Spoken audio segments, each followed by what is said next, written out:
शिक्षा तो कब का कारोबार बन चुका है, लेकिन क्या अब ये इसके बाद आगे चलकर इससे भी भयावह रूप लेगा? ये सवाल इसलिए क्योंकि जबलपुर से कुछ ऐसा ही मामला सामने आया जहां के 11 प्राइवेट स्कूल्स ने पेरेंट्स से तकरीबन 81 करोड़ रुपए की मनमानी वसूली की फीस के नाम पर। मामले में पुलिस ने 20 लोगों पर एफआईआर कर उन्हें हिरासत में ले लिया है और इसीलिए इसे कहा जा रहा है फीस स्कैम। बड़ी बात यह है कि इस मनमानी वसूली में निजी स्कूलों के साथ साथ बुक सेलर्स, पब्लिशर्स, डिस्ट्रीब्यूटर्स भी शामिल पाए गए। ऐसे में सवाल यह उठता है कि आखिर इन निजी स्कूलों की मनमानी पर रोक कैसे लगेगी? पेरेंट्स बहुत पहले से शिकायत करते आए हैं कि पूरा का पूरा स्कूल के साथ एक नेक्सस चलता है। इसमें सरकार ने भी बहुत बार इंटरवीन करने की कोशिश करी, कई बार कोर्ट से भी फटकार लगी, लेकिन स्कूल्स किसी न किसी बहाने से ये मानने से ही इनकार कर देते थे कि उनका कोई नेक्सस है। अब जबकि जबलपुर में इतना बड़ा स्कैम सामने आया है, ऑलमोस्ट 100 करोड़ का इसे कहा जा रहा है मोटा मोटा, तो आज हम इसी मुद्दे पर चर्चा करना जरूरी समझते हैं। मेरा नाम है दीपक डोभाल, मैं लौट रहा हूं खास मेहमानों के साथ। आप पहले ये रिपोर्ट देखिए।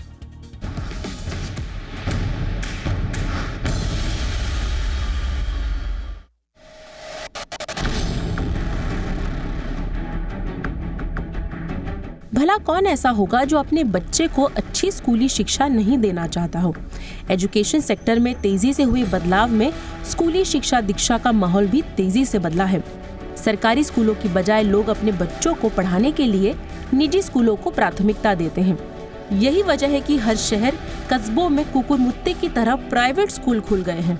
ये स्कूल पहले तो बेहतर शिक्षा मुहैया कराने का दावा करते हैं, लेकिन बाद में इन्हीं दावों की आड़ में ये शुरू कर देते हैं कारोबार। जी हाँ, शिक्षा का कारोबार। ये एक कड़वा सच है, लेकिन सच्चाई यही है कि शिक्षा के इस बड़े कारोबार में पेरेंट्स इनकी लूट खसोट का एक बड़ा जरिया बन रहे हैं। आज हम जबलपुर के ऐसे 11 निजी स्कूलों की करतूतों पर बात करेंगे जिन्होंने शिक्षा को महज कारोबार ही नहीं बनाया, बल्कि इसे डकैती और लूटपाट का एक जरिया समझ लिया। दरअसल इन प्राइवेट स्कूलों ने मनमाने तरीके से बढ़ी हुई फीस के नाम पर करीब 21,000 बच्चों के पेरेंट्स से 81 करोड़ से अधिक की अनाप शनाप रकम वसूली, जो नहीं ली जानी चाहिए थी। जब पेरेंट्स को लगा कि ये प्राइवेट स्कूल बच्चों की पढ़ाई के नाम पर उनकी जेबों पर जबरन डाका डाल रहे हैं, तो उन्होंने इसकी शिकायत जिला प्रशासन से की। बड़ी संख्या में मिली शिकायत पर प्रशासन हरकत में आई, मामले का संज्ञान लिया और फिर इस जांच में जो कुछ तथ्य सामने आए वो हैरान कर देने वाले थे। इन स्कूलों ने न केवल प्रदेश सरकार की ओर से फीस बढ़ोतरी को लेकर जारी दिशा निर्देशों की पूरी अनदेखी करते हुए फीस बढ़ाई, बल्कि यूनिफॉर्म, पुस्तकें और स्टेशनरी के नाम पर भी अभिभावकों को जमकर लूटा। पेरेंट्स पर कमीशन वाली दुकानों से खरीदारी करने का दबाव डाला। यानी इस लूट तंत्र में स्कूल के साथ बुक सेलर्स, पब्लिशर्स और डिस्ट्रीब्यूटर्स भी बराबर के हिस्सेदार रहे। प्रशासन ने मामले में सख्ती दिखाते हुए स्कूल मैनेजमेंट से जुड़े लोगों के साथ इस लूट में शामिल करीब 20 लोगों को लपेटे में लेते हुए इन पर न केवल एफआईआर दर्ज की, बल्कि इन्हें हिरासत में भी लिया है। साथ ही प्रशासन ने आरोपी स्कूलों को 30 दिन के अंदर मनमानी वसूली गई रकम को पेरेंट्स को वापस करने के लिए भी कहा है। साथ ही इन पर 20 लाख रुपए का जुर्माना भी लगाया गया है। दरअसल मध्य प्रदेश सरकार के नियमों के मुताबिक 5% से अधिक फीस वृद्धि की स्कूल कमेटी, 10% से अधिक फीस बढ़ाने के लिए जिला कलेक्टर और 15% से अधिक वृद्धि के लिए राज्य स्तरीय कमेटी से अनुमति लेनी होती है, जो इन स्कूलों ने नहीं ली। फिलहाल तो देश भर के तमाम निजी स्कूलों का यही हाल है। इन्होंने शिक्षा को कारोबार में तब्दील कर दिया है। दरअसल इन स्कूलों के लिए अभिभावक एक दुधारू गाय की तरह हो गए हैं, जो इनकी लूट तंत्र का शिकार बनते हैं। ब्यूरो रिपोर्ट, जी मीडिया। खास मेहमान इस वक्त मेरे साथ जुड़ चुके हैं। हमारे साथ हैं ज्योति गुप्ता मैम, डायरेक्टर हैं श्रीराम यूनिवर्सल स्कूल की। ज्योति मैम, बहुत बहुत स्वागत है आपका हमारे शो पर। हमारे साथ हैं अपराजिता गौतम, जो कि प्रेसिडेंट हैं दिल्ली पेरेंट्स एसोसिएशन की। अपराजिता जी, बहुत बहुत स्वागत है मैम आपका भी। और हमारे साथ हैं अशोक अग्रवाल, जाने माने एजुकेशन एक्टिविस्ट हैं। अशोक जी, आपका भी बहुत बहुत स्वागत है। गुप्ता मैम, मैं चर्चा की शुरुआत आपसे ही कर रहा हूं और सबसे पहले तो आपका रिएक्शन, इतना बड़ा स्कैम, कोई इसे इनिशियली 80 करोड़ का कह रहा है, कुछ मैं रिपोर्ट्स पढ़ रहा हूं वहाँ तो इसको 200-250 करोड़ तक बता दिया गया है जो टोटल स्कैम इन्वॉल्व है इसमें। इतना बड़ा फीस स्कैम, 20-21 लोगों की अभी हिरासत में लिया गया है और इतनी ज़्यादा जबरन वसूली। हम लगातार शोज इस पे करते रहे हैं मैम, हमें बार बार यही दिलासा दी जाती है कि नहीं, सब कुछ कानूनी परिधि में ही है, परमिटेड जो पेरिफेरीज हैं उनको कब कहीं भी लांघा नहीं गया है। आप क्या कहेंगी मैम इतने बड़े स्कैम पर? मैं तो ये कहूंगी कि ये इतना बड़ा स्कैम होने की जरूरत ही नहीं थी। सबसे पहले हर प्रदेश में एक फी रेगुलेशन एक्ट है और उस फी रेगुलेशन एक्ट में एक बहुत बड़ी भूमिका डिस्ट्रिक्ट अथॉरिटीज की है, चाहे वो डीएम है या वो डीआईओएस जो डिस्ट्रिक्ट इंस्पेक्टर ऑफ स्कूल्स किसी प्रदेश में कहे जाते हैं या डीईओ कहे जाते हैं। और सीबीएसई के भी जो है बहुत ही क्लियर अफिलिएशन बायलॉज हैं। तो फी जो है बिना पेरेंट्स के अनुमति के नहीं बढ़ाई जा सकती। अगर फी किसी भी स्कूल को बढ़ानी है और ये प्राइवेट स्कूल है, सीबीएसई को अगर अफिलिएशन इन्होंने सीबीएसई से लिया हुआ है तो बहुत ही क्लियर तौर पे लिखा हुआ है कि पहले आप अपना पीटीए से परमिशन लेंगे, उसके बाद आप डिस्ट्रिक्ट अथॉरिटीज को लिखेंगे, उसके बाद ही फी जो है वो आप बढ़ा सकते हैं। तो इतना बड़ा स्कैम इतने सालों से क्या डिस्ट्रिक्ट अथॉरिटीज ये जान नहीं पाई कि इतने सारे स्कूल्स जो हैं बिना उनके परमिशन के फी बढ़ा रहे हैं? तो पहले तो मैं ये समझना चाहूंगी कि ये अचानक आज क्यों संज्ञान में आया है। ये इतने सालों से जब कुछ हो रहा था तब क्यों नहीं समझ में आया? कोई भी स्कूल है, प्राइवेट स्कूल है, उसको नियमों के तहत ही काम करना होता है और हर जगह चेक्स एंड बैलेंसेस लगे हुए हैं। अगर उन चेक्स एंड बैलेंसेस को अगर हम एक्सरसाइज टाइम से नहीं करेंगे तो वो जाहिर है कि वो एक स्कैम के तौर पे हमारे सामने आएगा। हम सभी जितने भी प्राइवेट स्कूल्स चलाते हैं, हमारा जो स्टेट से रेगुलेशन है, हमको वहां पे हर साल अपनी फी को भेजना ही होता है अप्रूवल के लिए। उसके बाद आपको अपनी वेबसाइट पे भी इस चीज को डालना होता है। अगर आप वेबसाइट पे डालेंगे तो कोई भी वहां से चेक कर सकता है कि आपने, अगर आपको 5% परमिसेबल है तो आपने 5% बढ़ाई है, या जो भी परमिसेबल लिमिट्स हैं आपने उसके तहत ही उसको बढ़ाया है। मैम इसमें तो दो एंगल है मैम, होना इसमें दो एंगल है। एक तो जो नियमों की अनदेखी करके अनाप शनाप फीस वृद्धि की गई, नंबर 1। इसमें दूसरा जो एंगल है, जो बहुत जनरल एंगल है और हमारे शो पे कई बार डिस्कस हुआ है, लेकिन कभी पब्लिक डिस्कोर्स में ये बात साबित कर पाना, मतलब प्राइवेट स्कूल्स की एक अपनी प्रवृत्ति है, वो इस बात को मानने को तैयार नहीं होते कि उनका बुक सेलर्स के साथ, यूनिफॉर्म सेलर्स के साथ किसी ना किसी तरह का नेक्सस है। ये 11 स्कूल का इतना बड़ा स्कैम बता रहा है कि जो एलिगेशंस प्राइवेट स्कूल्स पर लगते आ रहे हैं, it is actually in place, that practice is actually in place, और ये सिर्फ पकड़ा गया है। सवाल ये उठता है कि इस तरह की फाइनेंशियल इरेगुलरिटीज, जो फ्रॉडुलेंट एक तरह से स्कीम कह सकते हैं आप स्कूल फीस के मामले में, ये जनरल प्रैक्टिस है प्राइवेट स्कूलों की? मैम मैं कहूंगी ये जनरल प्रैक्टिस नहीं है। बहुत सारे ऐसे स्कूल्स हैं जो कि अपनी यूनिफॉर्म कहते हैं कि आप किसी से भी ले लीजिए। जैसे हम लोग हैं, हम अपनी कोई भी, हमारी जो यूनिफॉर्म कोई भी वेंडर बेचता है वो बच्चे उससे ले सकते हैं। किताबें हम एनसीईआरटी की इस्तेमाल करते हैं, एनसीईआरटी की किताबें कहीं से भी बच्चा जाके ले सकता है। तो हम लोग कभी भी स्कूल्स को प्रेशराइज नहीं करते हैं कि आप यहीं से लीजिए। हाँ, for the convenience of children, अगर कोई टक शॉप है स्कूल के अंदर जो कि रोजमर्रा कभी कॉपी खत्म हो गई या कभी कोई स्टेशनरी खत्म हो गई, उसके लिए चाहिए, तो उसी को ही ऑर्गेनाइज करने के लिए टक शॉप्स अलाउड है और वही होती हैं स्कूल्स में। कोई नेक्सस नहीं होता है। और ये बात सुप्रीम कोर्ट से भी, कई हाई कोर्ट से, सुप्रीम कोर्ट से, हर जगह से आया है कि schools are free to utilise the books that they want to. अब एनसीईआरटी की अब चॉइस है, हम लोग तो एनसीईआरटी यूज करते हैं, पर अगर कोई ऐसा स्कूल है जिसको एनसीईआरटी नहीं यूज करनी तो 9th के नीचे मतलब 8वीं तक अगर आप कोई प्राइवेट पब्लिशर की किताब लगाना चाहते हैं या आपने खुद से अपना करिकुलम बनाया है, तो वो हर एक को फ्रीडम भी होती है। बट मैम इसी फ्रीडम का फायदा उठाते हैं मैम, एग्जैक्टली ये पॉइंट मैम, मुझे लगता है ये चर्चा अब इस पॉइंट पे आई है मैम बस मैं क्योंकि आपने एग्जैक्टली उस पॉइंट पे आए हैं जहां से ये पूरा स्कैम इर्द गिर्द घूमता है। नंबर 1, स्कूल करिकुलम से बाहर जो आपका असाइंड करिकुलम है उससे अगर आप एक्स्ट्रा करिकुलम लाने की फ्रीडम लेंगे तो पहला तो यहां पे स्कोप एक फ्रॉड का बनता है। नंबर 1, आप स्कूल एडेड एक्स्ट्रा बुक्स की अगर आप फ्रीडम लेंगे तो वहां पर एक स्कोप बनता है फ्रॉड होने का।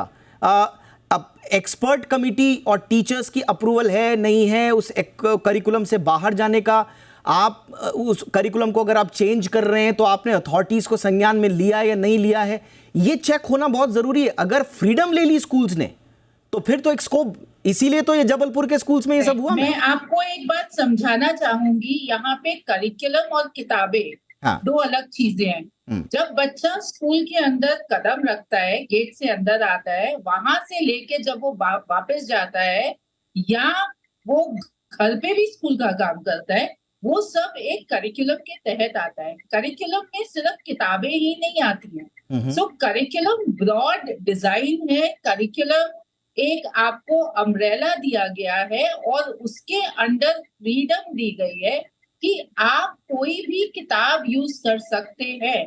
अगर एनसीईआरटी ही एक किताब है जिसको आप सिर्फ इस्तेमाल कर सकते हैं, तो सीबीएसई ने सर्कुलर दे के विड्रॉ क्यों किया, पहली बात। और दूसरी बात, इतने सारे बोर्ड्स हैं, करीबन 47-48 बोर्ड्स हैं हमारे देश में, हर एक बोर्ड तो एनसीईआरटी नहीं लगाता। यूपी की अलग किताबें अब उन्होंने शुरू करी हैं। गॉट योर पॉइंट मैम, लेकिन करिकुलम चेंज करने का कोई नियम है क्या मैम या नहीं है? करिकुलम चेंज नहीं करता है, किताबें होती हैं, किताबें सिलेबस और कंटेंट पढ़ाती हैं। वो आपको फ्रीडम है कि आप एक कहानी ना पढ़ा के दूसरी कहानी पढ़ा सकते हैं, एक पोएम ना पढ़ा के आप दूसरी पोएम पढ़ा सकते हैं। बाकी स्किल्स और कॉम्पिटेंसी डिफाइंड है जो कि हर एक के जो मैम, बट एलिगेशंस यही है, sorry to interrupt you again and again ma'am, लेकिन एलिगेशंस यही हैं कि करिकुलम चेंज के बहाने कुछ ऐसी बुक्स को इंट्रोड्यूस किया जाता है जो एक्सक्लूसिवली मिल रही होती हैं उस बुक स्टॉल पर जिसका कोलैबोरेशन है स्कूल के साथ। ये कहानी नहीं, हर सब्जेक्ट की किताब नहीं देता है, ये हमें पता होना चाहिए। Alright. और एनसीईआरटी भी हर सब्जेक्ट की किताब नहीं देता है।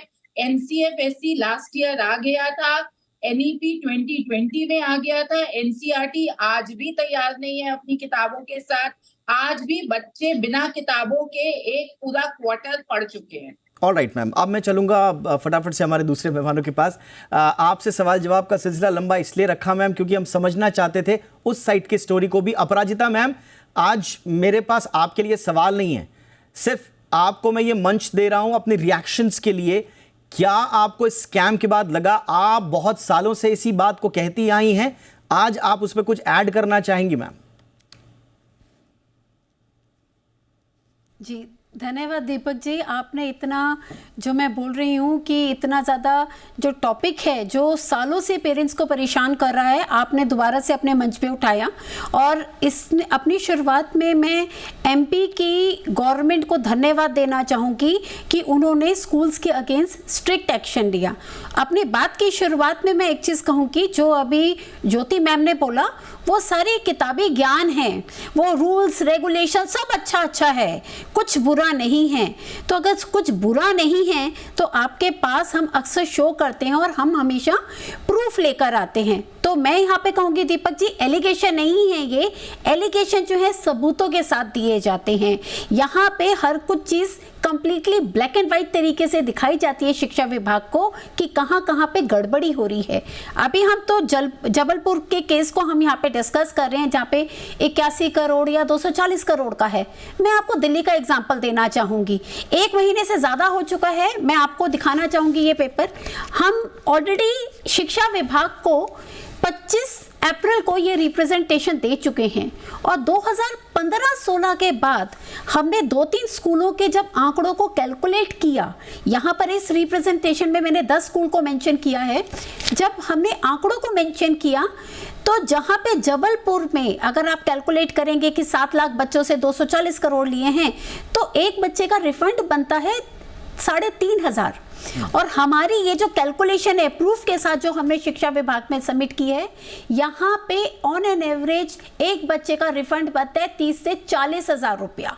तो आप 35,000 आप इसको और एवरेज पे लेके जाइए। अगर 2,000 बच्चे हैं तो एक ही स्कूल ने करीबन 10 से 15 करोड़ का घपला कर लिया है। और ये इसमें मैं सिर्फ बता देती हूँ, ये सिर्फ फीस का गड़बड़ है, यहाँ पर सिर्फ फीस है, इसमें अभी हमने बुक्स और यूनिफॉर्म का जो घोटाला है वो ऐड नहीं किया है। ओके। और ये लगातार होता आ रहा है, शिक्षा विभाग की नाक के नीचे होता आ रहा है।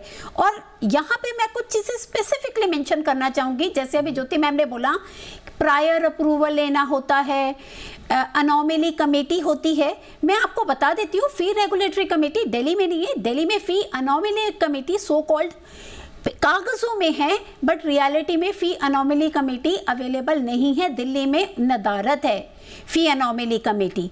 अब आप ये देखिए, जहां पर मात्र 350 स्कूलों को जो डीडीए लैंड पे बने हुए हैं, अब यहाँ पे क्लॉजेस लग जाते हैं। दिल्ली के केस में अगर मैं बताऊं कि डीडीए लैंड पे है विद द लैंड क्लॉज है, तभी उस स्कूल को प्रायर अप्रूवल लेना होगा। दीपक जी, आपको जान के हैरानी होगी, स्कूल वाले अभी उन्होंने पिटीशन लगा दी कि हम प्रायर अप्रूवल क्यों लें शिक्षा विभाग से। अब आप देखिए, शिक्षा विभाग के पास सारे सबूत हैं, करोड़ों का घपला, एक एक स्कूल करोड़ों का घपला कर रहा है। शिक्षा विभाग कोर्ट में जाके पेरेंट्स का फेवर नहीं लेता, अपनी बातें नहीं रखता, सारे दस्तावेज होने के बावजूद भी शिक्षा विभाग के मुंह में दही जम जाती है। और ये सालों साल से होता आ रहा है। और ऐसा नहीं है कि पेरेंट्स अपनी कंप्लेंट्स नहीं लेके जाते, सालों साल सारी राइटिंग में कंप्लेंट्स दे रहे हैं प्रूफ के साथ। एक चीज मैं और ऐड करना चाहूंगी मैम, एक छोटा सा ब्रेक ले लेते हैं मैम, एक छोटा सा ब्रेक ले लेते हैं। मुझे अशोक अग्रवाल जी के पास भी जाना है, मुझे उनकी बातें भी सुननी है, उनके इनसाइट्स भी ऐड करने में फटाफट से लौट रहा हूं एक छोटे से ब्रेक के बाद। आप कहीं मत जाइए, अशोक अग्रवाल जी को भी हम सुनेंगे एक छोटे से ब्रेक के बाद।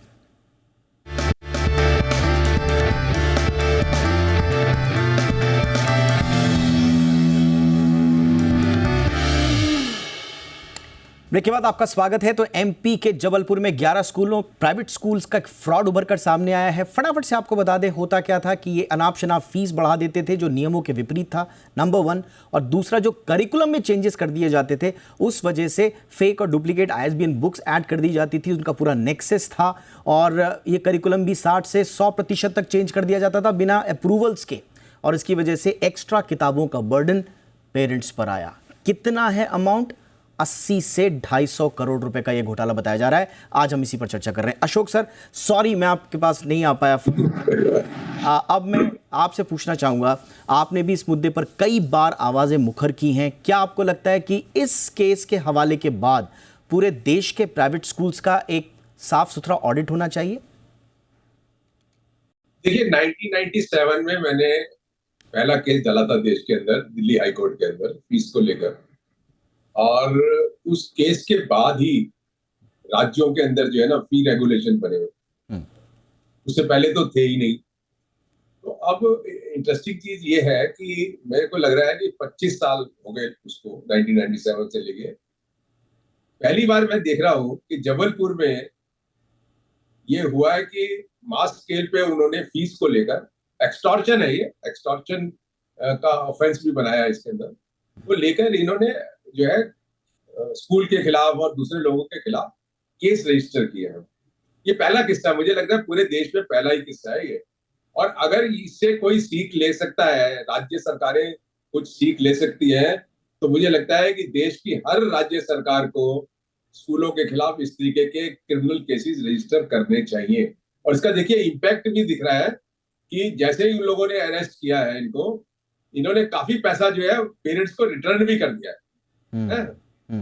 अभी दिल्ली में क्या हुआ था, 2010 के करीब जो सीएजी है, कंट्रोलर ऑडिटर जनरल, हाईकोर्ट के दबाव के अंदर इन लोगों ने दिल्ली के 25 स्कूलों में जो है वो ऑडिटिंग करी।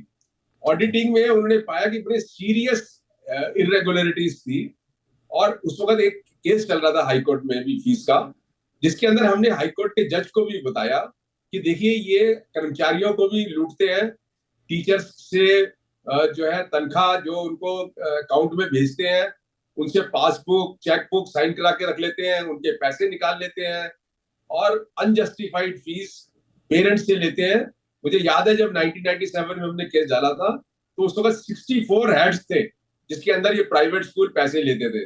और कैग ने अपनी रिपोर्ट में 25 स्कूलों का इंस्पेक्शन करके ऑडिटिंग करके कम से कम 23 स्कूलों को जो है ना उन्होंने इंडिक्ट किया कि इन्होंने ग्रेव इरेगुलरिटीज करी। तो हमने हाई कोर्ट को भी कहा था कि आप डायरेक्शन दीजिए गवर्नमेंट को, और गवर्नमेंट को भी इनडायरेक्टली हमने कहा था कि आप इनके खिलाफ क्रिमिनल केसेस रजिस्टर करिए, लेकिन नहीं किया। तो मुझे बड़ा अच्छा लगा है कि जब आज जबलपुर में इस तरीके की एक बात हुई है, लेकिन ऐसा है ना, जब तक एक पॉपुलर प्रेशर नहीं होगा, पेरेंट्स का प्रेशर नहीं होगा स्कूलों के ऊपर, लूट के ऊपर, तो ये कानून बनने के बाद भी देख रहे हैं कि ये एब्सोल्युटली सर। और इस केस ने एक और चीज बताया, आपके साथ मेरी लंबी बातचीत हुई है सर इस मामले में।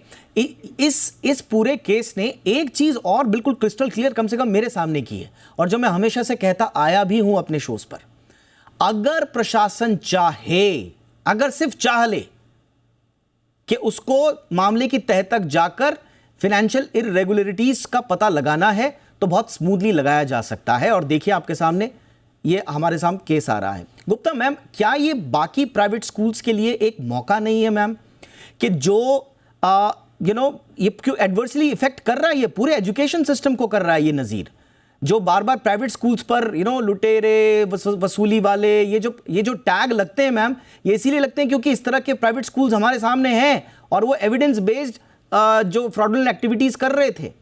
ये ट्रस्ट और ट्रांसपेरेंसी को जो अंडरमाइन होता है, जो ट्रस्ट डेफिसिट बनता है एजुकेशन सिस्टम का और पेरेंट्स के बीच में, क्या ये उसको पाटने का वक्त नहीं है मैम? क्यों ना सारे स्कूल्स अपने ऑडिट करके सरकार को सबमिट कर दें, बजाय इस बात का वेट करके कि सरकार आए हमारे पास।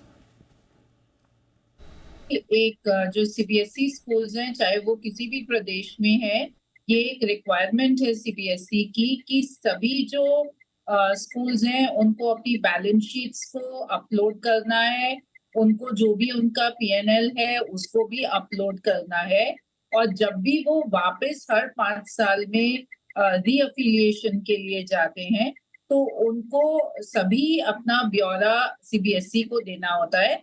और सीबीएसई में रीअफिलिएशन के लिए वो तभी जा सकते हैं जब स्टेट उनको एक दफा फिर से वहां जाने के लिए उनका पूरा का पूरा एफिलिएशन फॉर्म साइन करके देते हैं। पर जबलपुर वाले केस में फिर क्या गलत हुआ मैम? मैम रूल्स तो वहां भी थे। और नहीं, डिस्ट्रिक्ट अथॉरिटीज के पास और सीबीएसई के पास, दोनों के पास ये हक है कि वो स्कूल्स का ऑडिट कभी भी कर सकते हैं। मेरा कहना ये है कि अगर कुछ स्कूल्स इस तरह कुछ गलत करते हैं तो उनको पहले से ही आगाह करके उनको पहले से ही ऑडिट कर लेना चाहिए। क्यों नहीं डिस्ट्रिक्ट अथॉरिटीज ये देखती कि सभी स्कूल्स को अगर उनसे कोई परमिशन लेनी है तो वो लिया करें, एक सर्कुलर वो निकालें और उस सर्कुलर के तहत सभी लोग अपने अपने अप्रूवल्स उनसे लें।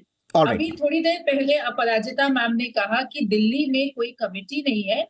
मैं दिल्ली की भी स्कूल की प्रिंसिपल हूँ। दिल्ली में अगर आप फीस बढ़ा रहे हैं तो आपकी मैनेजिंग कमेटी पे जो डीडी नॉमिनीज हैं वो आपको फी बढ़ाने ही नहीं देंगे जब तक कि वो खुद इस चीज को अप्रूवल नहीं देंगे, और वो तब अप्रूवल देते हैं जब वो आगे से डायरेक्टरेट से परमिशन लेते हैं। ऑलराइट मैम, ये जबलपुर वाले केस में यही हुआ कि कमेटी से अप्रूवल्स नहीं लिए गए।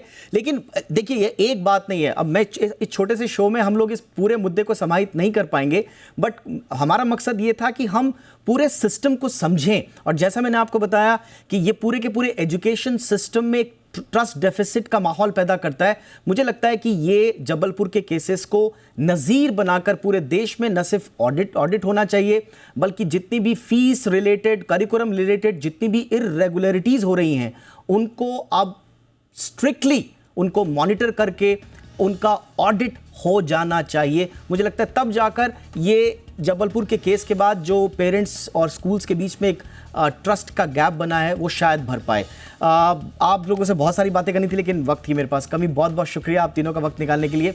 अपराजिता Gautam ma'am, thank you so much, आपने वक्त निकाला। Jyoti Gupta ma'am, thank you so much ma'am, बहुत बहुत शुक्रिया। अशोक अग्रवाल सर, आपका भी। इस शो में इतना ही, नमस्कार।